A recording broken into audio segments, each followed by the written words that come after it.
Good afternoon and welcome to the Pervasive Media Studio online lunchtime talk. These are live every Friday at 1 p.m, beaming out live onto your smartphones, laptops, iPads and living room televisions. My name is Martin and I am the Pervasive Media Studio's creative technologists. These talks are our chance to throw open the digital doors of the Pervasive Media Studio for you to hear more from the people who are part of our community or who are working on things that excite us. An especially big welcome to those of you who are new to the studio, for whom this may be the first time that you're engaging with one. For all of those newcomers, here's a little bit about what we do. The Pervasive Media Studio is a diverse and collaborative community exploring creativity and technology, everything from comedy to coding, product development to performance art. We're a partnership between Watershed, the University of the West of England, and the University of Bristol. We're a home for early ideas and companies and a meeting place of both creative and commercial. We've got a studio space offering desks, meeting rooms, events, and opportunities, all for free. We're a safe place for artists to take risks in their practice and to make time for collaboration. This week's talk is by two of our residents. It's called Dreaming Future Places. So Jessica Hoffman and Paul Clark of Uninvited Guests will introduce their augmented reality projects Billennium and Future Places Toolkit and discuss how creative tech and sci-fi storytelling can inspire people to imagine better futures for their places. There's going to be a Q&A at the end with the talk running at around about 35 minutes. If you want to ask questions, just pop them in the chat window and I'll pick them out to ask the speakers. Do feel free to post responses or questions as we go in the chat window. I believe Duncan Speakman, who is also involved in these projects, is in the chat right now and he can probably answer some of those questions as we go. A captioned and recorded version of this talk will be available here after the talk is finished. You can get all the news on our future talks by following us on @PMStudioUK on Twitter or at Pervasive Media Studio on Instagram, or you can subscribe to our newsletter on our website. We've even got a little add to your calendar feature for all our upcoming talks, so you can pop them in your diary, get a reminder, and never miss a talk again. Next week's talk is called Meet Me on the Other Side, and it's by Verity McIntosh of the Bristol VR Lab, University of the West of England, and formerly of the Pervasive Media Studio. She'll be talking about her recent adventures in social VR, with everything from the uncanny valley through to life as a stick of butter. That one's going to be great. Don't miss it. But that's not what you came here for. Today you came here to listen to uninvited guests. So without further ado, I'd like you all to give a very warm, digitally mediated welcome to Jessica and Paul. Hi, so thanks for joining us this Friday lunchtime. My name is Paul Clark, and I direct Uninvited Guests' work. And hello everyone, my name is Jessica Hoffman and I co-devise and perform in the company shows. Yeah, so thanks very much to the Watershed for having us. We're really pleased to be here today and have this opportunity to talk to you. First of all, we're going to give you a quick introduction to the company's work, and then we will focus on two of our current projects, as Martin's just said, both of which explore whether creative tech and sci-fi storytelling can inspire people to imagine better futures for their places. So, Uninvited Guests formed 22 years ago in Bristol, and since then we think we've made around 20 different shows. There are three core members, myself, Paul and Richard Dufty. And since our very first show in 1998, which was called Guest House, we've been exploring the relationship between performance and technology and ways that technology can facilitate participation. So Guest House took the audience on a tour of an impossible building, composed of remembered rooms and events, drawn from a series of interviews with our friends and also strangers.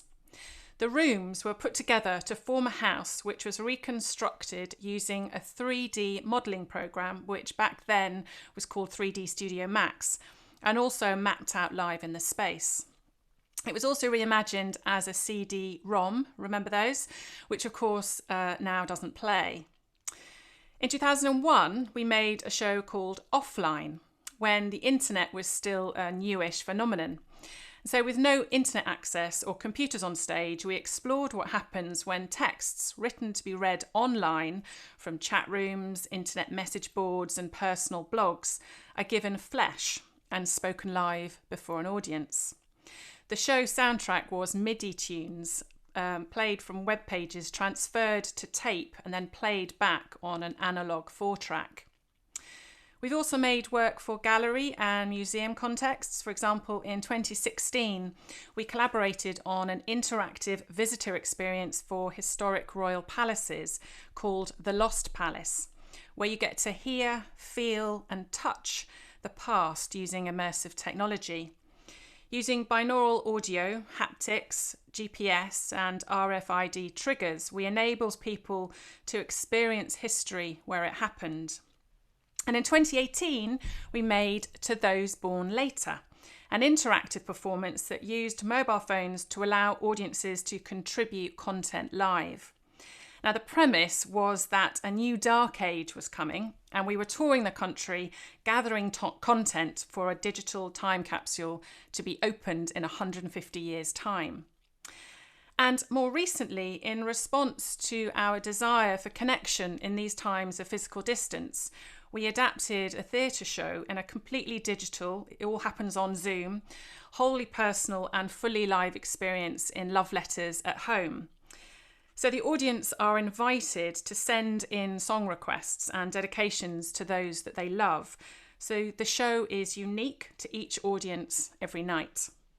It's been on an online international tour, which will continue later into July and is going to be extended hopefully into the autumn. So you can still join us if you haven't seen it.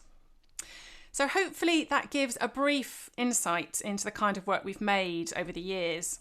I think there is a tendency to always look forward to the next project. There quite often isn't the time or space to stop and reflect as an artist. So it's interesting to look back at over 20 years of practice and realise there are these common threads.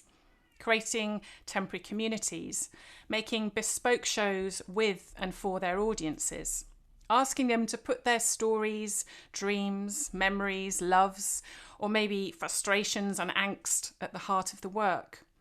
And using a mixture of live performance and creative technology to tell those stories, whether that be in a theatre or on the city streets or in a village hall or in a library or even in a pub. And by doing so, reflecting critically on the world we're living in. But our focus for today is two current projects that use augmented reality, sci-fi storytelling and live sound, Billennium and Future Places Toolkit. And I'm going to hand over now to Paul to talk about Billennium. Yeah, so Billennium is actually a new version of a previous performance called Give Me Back My Broken Night, which we started making back in 2011 with artist and sound designer Duncan Speakman, who many of you will probably know. In 2018, we were commissioned to develop an AR version of that piece for the Layered Realities Weekend, a 5G showcase put together by Watershed and the University of Bristol's Smart Internet Lab, which took place in Bristol's Millennium Square. We called it Millennium Square, Billennium being the title of a J.G. Ballard short story about a dystopian future city in an overpopulated world in which there's such a shortage of space that people live in tiny cubicles. Billennium is a theatrical guided tour, but not of historic sites, instead of a city's futures on which you walk through time to the locations of utopian and dystopian science fictions. You're led by archaeologists of the future, and you're given devices that enable you to see what's to come, mobile phones on selfie sticks. At various points on the tour, you see future architecture appear before your eyes, and you hear what different worlds might sound like through the mobiles you carry. So let's hear one of those sci-fi stories from 2036. And at home, we'd like you to imagine that you're in Millennium Square, looking towards the quayside, just along from Watershed and the PM studio. You're gathered in a group, holding up your devices on selfie sticks. You're not at all embarrassed. And as your guide speaks, you look through your cameras and you can see an animated drawing overlaid onto the square using AR. It's an animation that's been made by the animator Sam Steer. And by moving your mobiles, you can look around this future world. Okay, it'll last around 4.5 minutes. Thanks. At first, we thought these marks might indicate that there will be luxury apartments built here. But now, we think it will be a centre for performing arts. Its exterior form is complicated, all jagged outlines and asymmetrical planes. We think it will look like a huge, transparent origami bird, or an exploded greenhouse. By the looks of it, it would rival the Pompidou Centre in Paris or the Guggenheim in Bilbao. We've seen faint marks of lettering spelling out the Harborside Center. The roof, with its complex geometry, might be 3D printed, and it will be coated in a thin film of photovoltaic cells. There's indications that there'll be not one but 2 performance spaces inside, a dance theatre and a concert hall with state-of-the-art acoustics. It'll be the centrepiece of the square, attracting big, internationally renowned artists to Bristol. We think the Orchestra of the Age of Enlightenment will be in residence. Instead of period instruments, they're experimenting with the latest touch instruments with squashy, tactile interfaces. To the left of the Arts Centre is the famous Bristol Eye, with its 24 climate-controlled pods from which you get the best views in Bristol. It's helped make this area a real destination for tourists. If you look, beneath the Arts Centre is a shared public concourse for events and markets which spill out into this vibrant public plaza. There's netting hanging over the stalls, and we're not sure whether it's to keep insects out, mosquitoes maybe, or if it's some kind of mesh to protect from electromagnetic radiation. There's market stalls all around us selling tasty street food from every culture you can imagine. It's really bustling. Over there, they're selling all sorts of deep-fried insects on sticks, locusts and centipedes. Some media archaeologists from University of Bristol are hanging around a stall that's selling a sought-after early Oculus Rift. The guys also got some vintage iPhone Xs and a rare first-generation Amazon Echo. Traders are shouting out their prices from all directions in Spanish, Mandarin, Patois, Arabic, as well as in English. There are shoppers who look well into their 90s, walking with the aid of exoskeletons laden with bags. A lot of people passing us in 2036 don't really take us in. You can see them gesturing in mid-air and talking as though to themselves.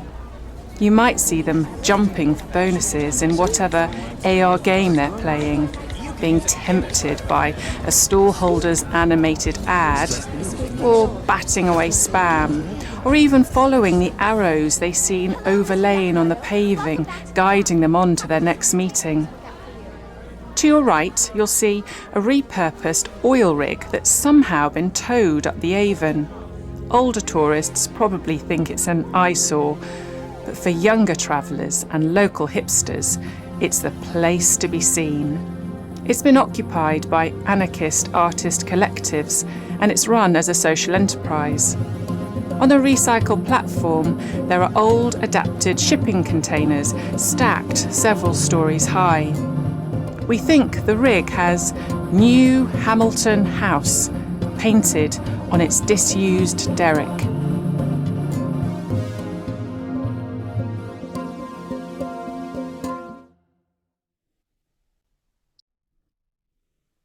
You would have heard that soundscape by Duncan Speakman in a spatialized way, with 5 channels of music and sound effects coming from the devices people are holding up around you.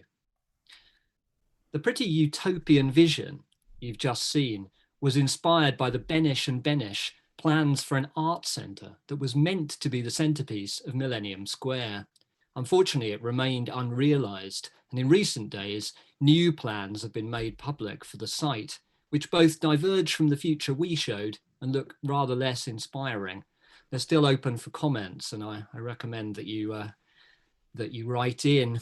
Our site-specific science fiction stories are based on actual plans, like the Benish and Benish ones for the Harborside Center, and they also draw on interviews with residents and people who live and work in the area about what's been lost, changes for the better or worse, their hopes and dreams for their neighbourhood. The tour ends with a chance for the group to design their city of tomorrow together and see the buildings they imagine layered onto the architecture of today using AR.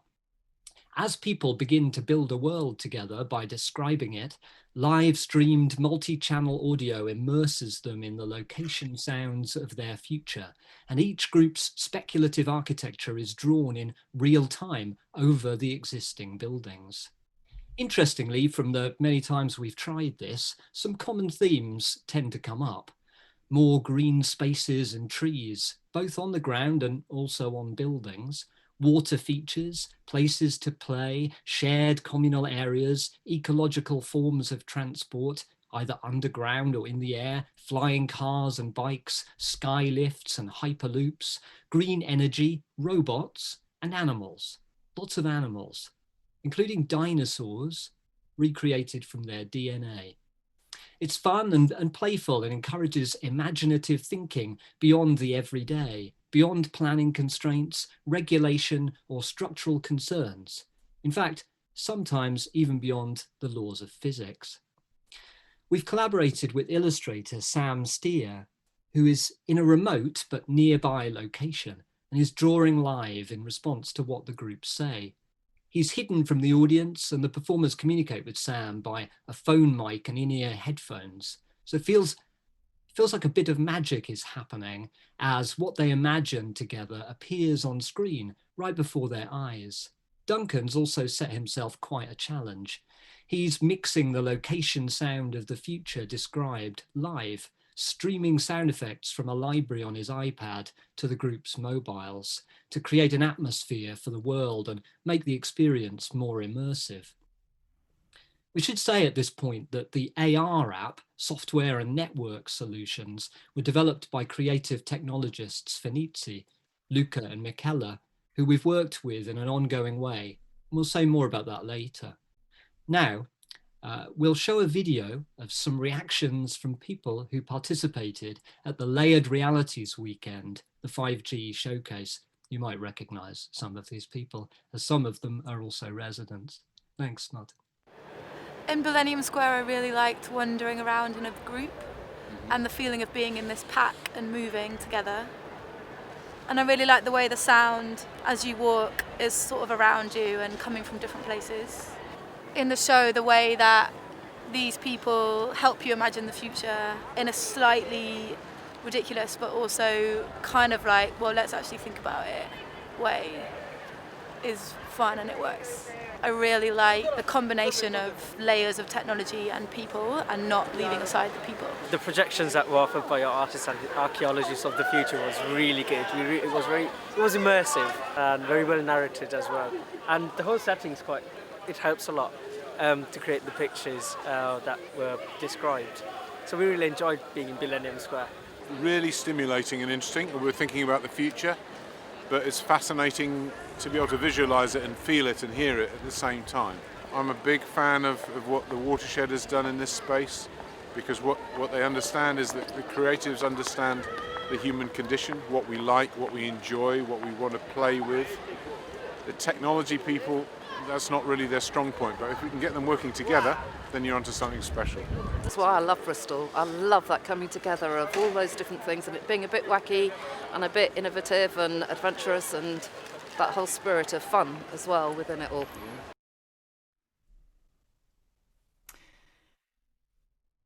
So Billennium is place specific. So it's written and drawn anew for each location it's remade for. And it tends to be staged in areas that are being redeveloped. So we were excited when a version was commissioned for Stripe 2019, the International Festival of Art and Technology in Eindhoven in the Netherlands. So Stripe S, where the festival takes place, has a fascinating history with lots of technological innovations happening in Philips's Nat Lab there. And it's undergoing rapid change right now, with the former Philips radio and TV factories being replaced by live workspaces, creative industry, startups, restaurants and cultural centres. Stefano Boeri's Vertical Forest, a social housing tower, started to go up whilst we were working there, which looked like some of the utopias people had previously imagined with us. In 2019, the festival explored scenarios for a positive future and focused on critical optimism. So after a successful run at the Stripe Festival, we returned to Eindhoven in October last year to show Billennium as a Stripe pop-up during Dutch Design Week 2019, which gave us the opportunity to showcase the work in a more commercial rather than an arts context. And so we started to ask ourselves whether aspects of Billennium could be applied in real-world contexts. In fact, right in the early days of Give Me Back My Broken Night, Paul, Duncan and I were interested in whether the approach could have a civic or social impact. It was originally made as a piece of theatre, as an artwork, but in each of the contexts we've shown it, people have identified the potential for using it as a consultation tool. For instance, a number of professionals who participated at Dutch Design Week said on our audience evaluation forms that it could be applied effectively in urban planning. So they said the methods sparked their fantasies and encouraged speculative thinking about the place, that the performance allowed participants a role in it and empowered them to collaborate on inventive ideas for the future of their city. Participants wrote that the approach was really unique. And one said, I had no idea how the world would look in the future, but now I suddenly have tons of ideas. So Billennium performs a participatory and democratised approach to urban design and planning consultation. The idea, the fiction, if you like, is that people take the place of architects, co-designing futures for their city and debating the proposals in situ. We aimed to enable people who wouldn't conventionally find themselves in the same space, urban planners, developers, councillors and the public, to practice getting together, collaborating and listening to one another in a situation without hierarchies. The facilitators don't guide this meeting in and about public space towards consensus. The different competing futures envisioned remain as possibilities, not necessarily cohering, being finished or brought to a conclusion by the artist or performers. As Regine Debatti wrote, this part engaged participants in lively debates about their local context and how it will be affected by the passing of time. So, this led to me applying for a digital placemaking fellowship, the first Pathfinder on the Bristol+Bath Creative R&D cluster. And I set out to explore whether approaches from Billennium could be applied in neighbourhood visioning, participatory building design and planning consultation. On the fellowship, I've been exploring the idea of futures as critical tools and how writing collaborative science fiction stories might be a way of prototyping, co-authored design fictions in and for specific sites. Out of the Digital Placemaking Fellowship, uninvited guests, Duncan and our creative tech collaborators, FENYCE, are developing Future Places Toolkit. And that's the other related project we want to talk to you about. Future Places Toolkit is a set of live and digital tools which aim to inspire people to imagine better futures for their places. Drawing on the conclusion of Billennium, the toolkit combines guided conversations and provocations with an AR app in order to facilitate citizen-led conversations around the future of local neighbourhoods. The idea is that the toolkit can be applied at various stages of a planning process, that it will be scalable and transferable to a range of national and international contexts. We've received funding from Bristol+Bath Creative R&D and also from University of Bristol's Knowledge Exchange Fund to develop these creative tools for imagining better places for all and to do some iterative testing. The prototype toolkit will be co-designed with partners and with communities. People will be able to get involved in trying it out in a number of different contexts in Bristol. And their responses, what they want from the tools, will feed forward into the next stage of development. So we've been workshopping the idea with partners architecture practice Stride Traglown and Melissa Mean of Knoll West Media Centre and We Can Make, the citizen-led housing project. So Rob Sargent, director of Stride, has noted that planning consultation can be perceived as really quite dry. And here I think you can see an image of a fairly typical image of that. And the problem of engaging a broader range of people with neighbourhood visioning. So consultation with local residents tends to take place away from the site of the development itself, with plans displayed in community centres or in town halls. And Future Places Toolkit allows collaborative drawings to be viewed layered over existing buildings and conversations to happen in situ between members of the local community, council planners, architects and developers. The entertaining and hopefully engaging approach aims to get more representative people involved in sharing hopes and dreams for their place. Everyone's stories about the future will be heard, and the architecture they describe will be visualised immediately around them. Live spatialised sound will bring their ideas to life, giving their future places atmosphere and supporting their imaginings. It lets participants see, hear and experience different futures, making them more tangible and giving people a better sense of what they would be like to live in. In this way, we hope to help people understand and influence decisions around plans for their neighbourhood. And ultimately, the aspiration is to feed into better development briefs and for people to have more impact on the design of their public realm and what's built. Now, as well as Stride, we've been in discussion with landscape planners and environmental consultants, LUC, about experimenting with this approach. And there's talk of a really interesting opportunity to get involved with Knoll West Media Centre in some placemaking experiments in response to COVID-19 around transport and the public realm. And we'll let you know if there's a chance coming up to try out the toolkit, and we'll share stories and sketches from our experiments where we're able to. The plan is to show the prototype at the Digital Placemaking and Expanded Performance Showcase next April.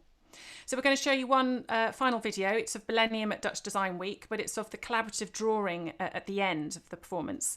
And hopefully that will give you a good sense of the AR app we're in the process of developing. So let's see that. We all synced up with 2030. Look up! There's 19 or 20 stories, stretching over 70 metres high. We're going to collaborate, we're going to have a conversation, we'll try and build a world together, but someone has to kick us off. So does anyone have an initial idea? More green and plants and trees. Some more green. Some more green, sure. Throw your devices in there, It's very nice. And some people who are not as wealthy are travelling using VR headsets. So they're sort of sitting here somewhere.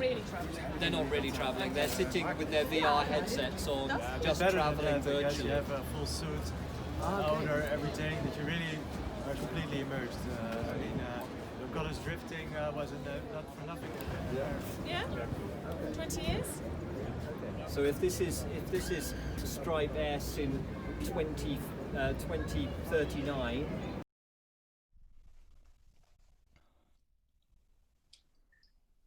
So I'll say a bit about the tech development.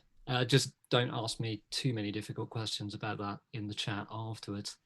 FENYCE, who we're working with, moving away from the marker-based approach to AR tracking we used in Billennium in favour of an anchor-based approach. So the phones use their built-in cameras to recognise surfaces and create a 3D version of the surroundings that can be synced across multiple devices. This will allow users to move physically within the virtual 3D environment rather than seeing their drawings at a distance. This will make it possible to place content created in 3D instead of 2D, and will make it more immersive. The drawing software and mobile app will enable the artist to work remotely to create the real-time renderings of the ideas people come up with in the guided conversations.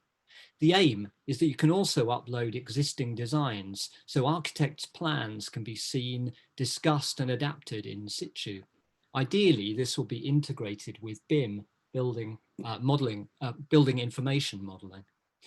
We'll explore how the visions that each group of participants have drawn can be displayed using the AR app for others to browse through, interact with and explore in the site. Whilst the focus is on presenting in the place, we want to make the 3D sketches and the annotations of them with people's sci-fi imaginings viewable online. That way the consultations will be documented and a community's hypothetical proposals, their hopes and dreams for their place will be made accessible remotely for developers or the council, for instance, and also for those in the community who are unable to participate. Okay, so we're going to finish by talking through some of the questions we're exploring at the moment, some of the ideas which are inspiring us and that have come up during lockdown. While I do that, Jess is going to show some of the images that Sam Steer drew with our participants in Eindhoven. So, our research and development on Future Places Toolkit will address whether interactive performance and AR can get more representative people involved in discussing plans for their neighbourhoods, and if these conversations are more effective in the sites that are being developed. After critical designers Dunn and Raby, we will explore whether asking what if and visualizing speculative architecture can facilitate debate about the kind of future people want and do not want. We'll explore whether coming up with science fiction scenarios gets people thinking critically about the places they live in and enables them to do what Dunn and Raby call social dreaming together. As Anab Jain of Speculative Designers Superflux writes, we hope that through the lens of the future, we're able to reflect better on the present, on the decisions and the actions we take today, and on where we want to be. As Dunn and Raby propose, we hope Future Places Toolkit might help people participate more actively as citizens in creating more socially constructive imaginary futures. According to mobile app developers Calvium, who we've collaborated with a few times, digital placemaking is focused on making places better. I like this aspiration, but I think it's also important that we keep asking ourselves, better for whom? The same goes for futures. We need to be attentive to who is included in each future, who is involved and who gets excluded from processes of visioning and the futures that are imagined. Ingrid Lafleur, who's been working in Detroit on the practical implementation of Afrofuturism to alter destinies and on participatory Afrofuture experiences, says that she's on a mission to ensure equal distribution of the future. As Black visionary fiction writers and activists, Walida Imarisha and Adrienne Marie Brown say, we believe it is our right and responsibility to write ourselves into the future. Queer theorist Jose Munoz suggested that utopian thinking has the potential to fuel the critical and potentially transformative political imagination of our communities. In our extreme present, the time of COVID-19, with all this talk of a new normal, it seems all the more imperative to exercise our social imaginations. Arundhati Roy has suggested that pandemics have forced humans to break with the past and imagine their world anew, and that the COVID-19 crisis could be a portal, a gateway between one world and the next. It's especially pressing right now to think critically about how things are, what we want to change, and to imagine another, more equitable world. For the sci-fi author Kim Stanley Robinson, he says, possibly in a few months, we'll return to some version of the old normal. But the virus is rewriting our imaginations. What felt impossible has become thinkable. Science fiction is the realism of our time, and we all have the sense that we're stuck in a science fiction novel that we're writing together. And I think we probably all feel that there's new narrative twists every week, and we don't yet know where our collective stories' threads will go. For Ursula Le Guin, the most powerful tool is the imagination, the willingness to imagine alternatives to reality as we know it, which is always the first step toward making different and better realities possible. Keeping in mind better realities for whom, as I said before. Regine Debatti, who blogs on the use of technology as a medium for critical discussion, wrote that the conjunction of the guide's description and AR in Billennium managed to materialize a reality that isn't here yet, but one day could be. As Anab Jain said in a talk a couple of weeks ago for Civic Square's really excellent Department of Dreams conference, we want to hold participants in the possibility space for the futures represented, to embrace plurality and to keep all of their narrative threads open. With Future Places Toolkit, we're interested in getting people together to do some social imagining, specifically dreaming better futures for their neighbourhoods and for all. And we're interested in the power of imagination to bring these a little closer to being realised. Exercising our imagination feels especially necessary now, political even, as we try to resist returning to the same old normal and hope, but hope critically. Okay, thanks. Thanks, guys. That was fantastic. We had some great comments as we're going along. Tom Marshman is quite keen that this sort of visioning happens in the old market area in Bristol before it gets too gentrified. That's one of Tom's stomping grounds. Duncan was very keen to tell everyone how cold it was on his hands while he was trying to operate that iPad. I think people are still working on some questions, but I've got one actually. A lot of what you're talking about is talking about people's imaginations of the future, but it's all being sort of mediated through what you're doing. So how much do your own ideas about the future end up leaking into this, or is that something you try and keep out of it? I think our own ideas are in there, especially especially for Billennium, when the audience is taken on the walk, and the descriptions that we write, the utopian and the dystopian fictions that we write are mixtures of actual plans, talking to people, but also our own kind of fantasies. So that's one way that we get our imaginations into that part of the show, definitely. So I think we definitely do get our own thoughts in there, and I think, but the end is very much we're trying not to actually no, that's not true, because some of the questions we ask them are quite led, so we're trying to be quite provocative in terms of the questions that we ask them.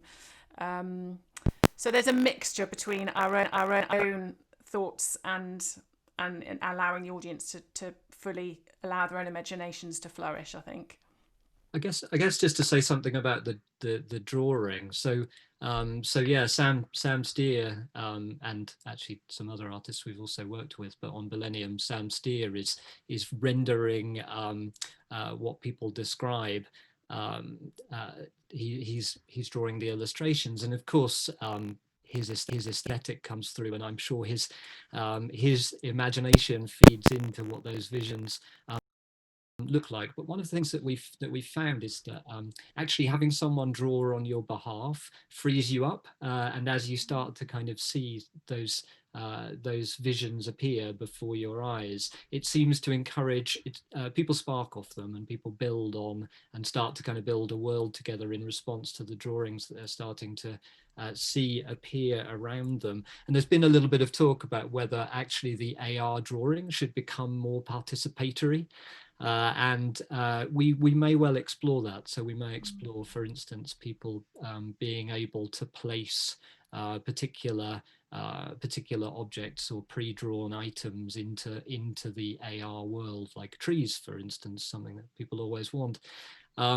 But we're also thinking, that it might be interesting to explore whether people could participate in the drawing. But our sense is that actually it works quite well if that's sort of channeled through the artist who tries to kind of, to realize the visions that people have collectively.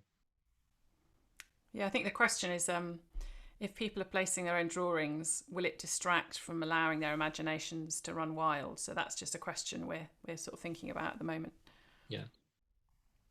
Sounds like you have thought about it quite a bit then. We've had a question coming now. Stephen Hodge says, Dunn and Roby position the preferable future as sitting between the probable and the plausible rather than the possible, which may be where some of these imaginative designs sit. And do you have any thoughts about that? Yeah, I mean, that's a really good point. And it's a really inspiring book for us, and maybe for Stephen also, their book Speculative Everything, which I really recommend returning to.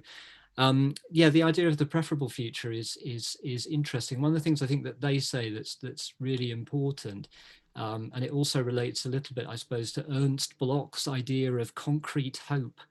And in a way, one of the things that they say is that there needs to be a kind of path from now to the future scenario, to the speculated future.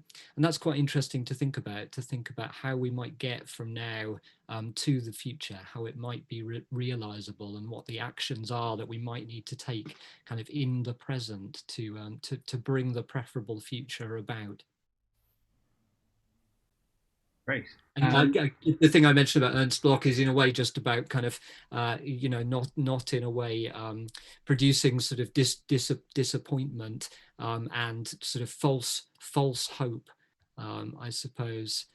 So this sense that we should do some concrete hoping, where actually there might be actions that could be taken rather than generating false hope for people.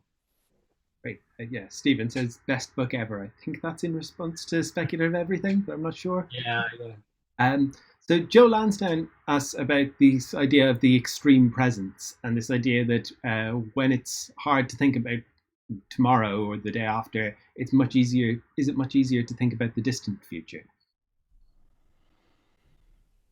Yeah, I suppose we'll find out. I mean, I suppose that's what's being proposed, I guess, by some of the quotes that we read out, that in a way, because it feels in some ways like we're living through a dystopian science fiction scenario, probably beyond what we'd imagined, or perhaps quite close to some sci-fi scenarios that have imagined something like a pandemic or sci-fi movies. But yeah, I think there's some truth in that because we're kind of living through that time, anything seems possible. And because tomorrow is unpredictable, perhaps there's more potential to exercise our imaginations and to think other possibilities. I mean, I guess what I hope happens is that we don't simply waste that. I mean, obviously, at the moment, our expectations of ourselves and what we can do should not be so high, and we can only do what we can do, bearing in mind the states of mind we're all in dealing with the pandemic. But at the same time, I really hope that we do take the opportunity that Arundhati Roy is talking about of the pandemic as a portal, and that we do some imagining of better futures, but also ways in which we might put some of those futures in place, and the steps that we might take towards more kind of equitable futures. I think some of those things are happening. The question will be whether the changes that are made, I mean, simple changes, for instance, we were sort of talking about consultation around the public realm. So we might think, for instance, about kind of pedestrianisation that's taking place right now because of the pandemic and because of keeping people safe and socially distanced. But of course, the hope is that some of these propositions become realized, like, for instance, pedestrianisation and changes to the kind of public realm, and that people get to experience those. And once they're made material and they're kind of realized in our cities, people like those changes, and those changes are kept, and people are resistant to things returning to the bad old normal. But we'll see. Yeah, so following on from that idea of stretching the imagination, Tom Marshman wants to know what the wildest thing that anyone's ever imagined is.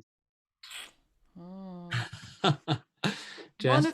There was one with two suns, so as in, the sun in the sky. I mean, that's quite wild to have two suns. There's another one which was a tunnel down to Australia, so you'd always a slide, so you could just literally slide down to the other side of the world, through the world. I'm trying to think what other things there were, Paul. I mean, there's been quite dark ones, haven't there? I think those were in the enterprise zone, though, with Give Me Back My Broken Night, that I remember there was some kind of organ factory or something that someone... Oh, that's right. And there's been, various sort of, thinking about sort of, sort of meat factories, I guess, growing kind of artificial beef and the like. But yeah, I think the darkest one was some future that involved, some kind of organ like factory where you could go and buy yourself a new heart or something. But it has to be said that most of them aren't dark. Most of them are really quite positive and thinking sort of way beyond the realms of like Paul said, physics, and fantastical in a brilliant way. I think it's interesting around coming back to the idea of the preferable future, because I think in a way what we set up is a sort of, I don't know, a dialectic in a way between or a contrast between a sort of utopian future, a really positive future that also kind of draws on nostalgia and the kind of best of the past. And then we also set up this dystopian kind of Balladian drowned world future that, of course, people are going to be very resistant to and really hope doesn't kind of come to pass. And then I think what people end up doing is pitching their visions somewhere between those, or probably they end up pitching their visions in a more utopian or a kind of critical utopian direction. But they also, of course, have a lot of fun with it. But definitely people are tending to think, and we probably guide them towards preferable futures or what they would like to see, what they want for their neighborhoods. And that's one of the interesting things, is whilst the visions that people have from, you can see from the drawings that we were showing, they're pretty kind of, they can be pretty fabulous and fantastical.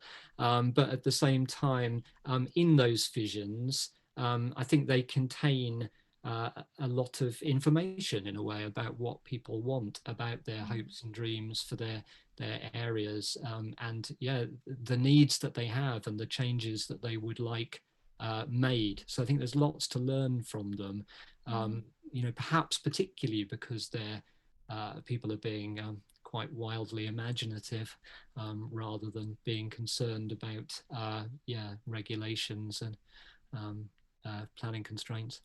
Yeah, I was just going to add on to that they aren't just things that people are plucking out of the air randomly for anywhere. They are actually thinking about the place that they are standing and the context and the environmental issues that might be affecting that particular place. So that it is very much rooted in the place, in situ. And I think that's interesting that they're not just thinking about what crazy stuff they can have here. It is actually what's going to work in this place, which I think is great. And the conversation's guided in that way as well. That's one Yeah. thing that maybe we didn't say so much about, but you know, it's not in a way, whilst it might feel, or we hope it feels, quite kind of responsive and organic. That's certainly what we hope, and we do, you know, want it to be led by the people who've joined us for the conversation. At the same time, we do ask certain kind of provocations. It is a guided conversation, so we will ask people things like, you know, what about transport? How will people arrive here? What are people doing for work? What about homes? You know, what about affordable homes? Are there homes here? And one of the things we're quite interested in, I suppose, is whether there are ways of us feeding particular consultation questions or issues kind of into those questions, so that we do address, for instance, a particular issue like transport or like improvements to the public realm. Are there ways of us kind of feeding those sorts of provocations in, as well as the kind of general ones that we've tended to be kind of nudging people with as they have their chats? That's great. Just to follow up on that, how do you manage consensus within the group? Do you ever have like strong disagreements between I think people? we're very much saying that we're not trying to form a consensus. We don't set out saying we've got to come up with one vision that works for everybody, and that almost that Sam's drawings are representing different types of visions in the same visual image, actually, and that even though we might disagree on things, they can still be represented maybe next to each other. And that this is more about a discussion rather than finding a consensus, I think. Yeah, I think that's important. That, Yeah. you know, as you said, really in the talk, it's partly about a space in which people's voices can be heard, and people's very different kind of visions can be kind of brought together, so that the different science fictions or imaginings that they have do get represented. Of course, it's Sam's task to try to bring those together into something of a kind of coherent world in which, you know, that people all feel that they have some kind of ownership over, or some investment in, and that does kind of represent the different visions that they have. But I think it's you know, in a way, it makes me think forward to what we're trying to do with Future Places Toolkit, and I think it is important for us to keep this as a kind of possibility space where the narratives and the possibilities do kind of remain open. And that's one of the reasons I think it will become really exciting for us to see, I mean, as it already is in a way, but to see all of these multiple futures, all of these kind of visions for the future kind of overlaid in one place, will be quite exciting. So I'm looking forward to the time when, you know, we have an app that allows you to actually return to the site and to browse through all of the different visions that different community groups or groups of different stakeholders have come up with for that place. So to kind of browse through them and to view them in AR and to explore them, and to explore the kind of differences and similarities between the visions different groups came up with. I think that will be really exciting. Duncan mentions in the chat that there was a change when you shifted from using more of a communal projected map to individual devices, and that changed things. Also put a lot of discussion in the chat about the focus on things that happen in public space and leisure activities rather than private and employment and so on. Yeah, that's true, because we've been in public spaces, that has tended to be the case. That you know, one of the things we were talking to LUC about, they work on designing playgrounds, and that's one of the contexts they were quite interested in exploring with us. And you can see why from some of the drawings. There's of course there's a tendency for people to imagine play spaces, and playgrounds and the like. But yeah, at the moment we're continuing really to work with public spaces and with the public realm. But it would be interesting to think about interior spaces, and certainly one of the things we've been speaking with FENYCE about is the possibility in a way of exploring both. And that presents lots of kind of technical challenges, but the idea that you might be sort of imagining some building design for a particular site, and you might be working initially on the exterior and seeing that in the distance through your device, mapped onto the existing space or architecture, but that you then also might be able to enter that building, and you might be able to design for the interior of that building. For instance, in a sense, you kind of travel so that using AR, the interior of the building appears around you, and you start to be able to design for its interior spaces. That would be really exciting. We haven't figured that out yet. Oh, that's an area for future work. I think one last question we have from Asta Amundsen, which is, have you got any thoughts about the experiential impact of so many people trying to understand our present through dystopian futures, particularly, I guess, in light of the ongoing pandemic? What was it? Can you read the first bit I missed the first bit of what you said. Any thoughts about the impact of how people are currently understanding our present through dystopian futures? Well, it's interesting through yeah. I mean, of course, that's one of the things we're doing, is trying to understand our present, and where do we go? Of course, where we go is to dystopian fictions, whether those be novels, movies, dystopian theatre plays. That's where we go, I guess, to understand our present, and of course fiction, and for us science fiction is one of the ways that we kind of interrogate and understand the present. We're interested in that, in how science fictions might provide us a kind of lens to look again at the present and perhaps see something we wouldn't otherwise. But yeah, of course, right now we're turning to the dystopian, and perhaps that's one of the reasons that we're interested with Future Places Toolkit. And in a way, we've focused somewhat in this presentation really on critical utopias, and thinking perhaps more about the critical potential of hope in these particular times, which I think is really important to hold on to, as well as imagination. I was thinking, for instance, about kind of Rob Hopkins of Transition Towns, who talks, about the well, in a way, he's talking about the kind of crisis of imagination, and that we really need to think about imagination as a tool, and to exercise our imagination and find ways to kind of inspire people to kind of imagine new and preferable scenarios. And yeah, I certainly think that's more important right now than ever.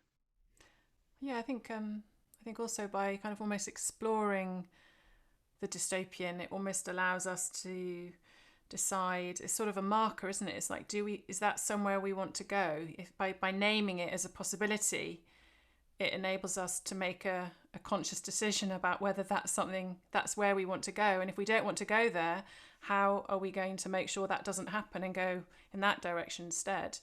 So I think it's quite useful in that sense also. Right. Yeah. So still great discussion going on in the chat. I don't think we're going to have time to cover it all. I'm going to squeeze in one last one though. Kathy Hind asks, before you go, can you let us know when the next Zoom performance of Love Letters Straight from Your Heart is on, and how can we sign up, please? Yeah, I can do that. So we're actually it's actually next what day is it? Yes, Friday. It's next Wednesday, but that's in New York. But I don't think that's a public one, unfortunately. So I think the next public performance is next Friday, and that's with Eden Court in Inverness. And if you follow us on Twitter, you will be able to see that on our page, or it will be on the Fuel website. But definitely on Twitter. If you go on Twitter and follow us, you will be able to see Eden Court have tweeted about it, and there's a link you can click on and get a free ticket. It's donation only at the end.